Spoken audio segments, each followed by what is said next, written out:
Is the Portland real estate market starting to pick up a little steam? Let's take a look at the very latest of our local stats and trends.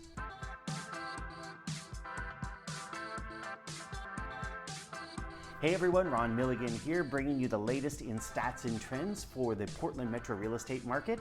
We're pulling a metro-wide sample of residential sale activity, and that includes Portland, all of the surrounding bedroom communities, and Southwest Washington. As I love to say, all real estate is local. Some areas are definitely doing better than others. So if you want to know what's going on specifically in your neck of the woods, just drop a line in the comment section and I will get back to you right away. The average sale price has been pretty flat this month. That's definitely not where we've been seeing any sort of surprise momentum. There was virtually no change in the average sale price compared to the previous week, even though the average came in about $15,000 higher compared to roughly the same time period last year. When we zoom out and look at the bigger picture, the average sale price is only up about 0.5 percentage point this month compared to May of 2024. The supply of homes for buyers to purchase is still on the rise. Buyers have about 34% more homes to choose from than they did last year at this time, and we still have more homes hitting the for sale market each week than we were seeing last year. So where did we see that steam, that little bit of oomph in our market? Well, it was in demand. If you recall, demand had been pretty flat for about 8 or 9 weeks, with very little change in the number of home sale contracts agreed to by buyers and sellers each week.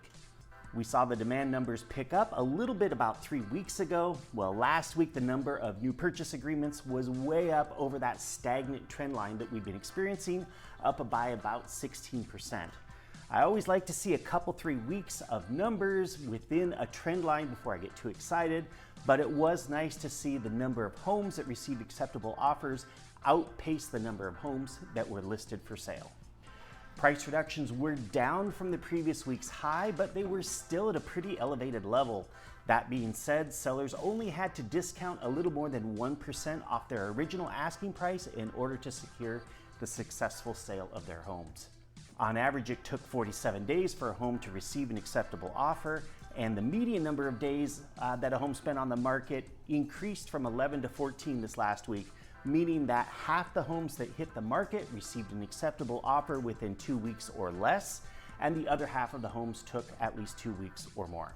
It was another pretty chaotic week on the financial markets, causing mortgage rates to peak above 7% with most lenders, but rates did back down a little towards the end of the week. The best rate I could find advertised for the 30-year fixed mortgage as we head into the weekend was about 6.625%, and that's with just a little over 0.5 discount point. So that puts us pretty much where we were about 7 days ago.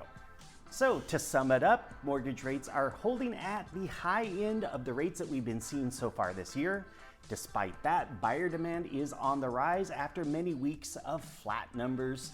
Supply of homes to purchase is still on the rise. Part of that is to be expected this time of year, and prices are still flat compared to last year. As always, if you have any questions, feel free to drop me a line or post a question in the comment section. I will be sure to follow up. Otherwise, have a great weekend, enjoy this weather, and I will see you right here next week.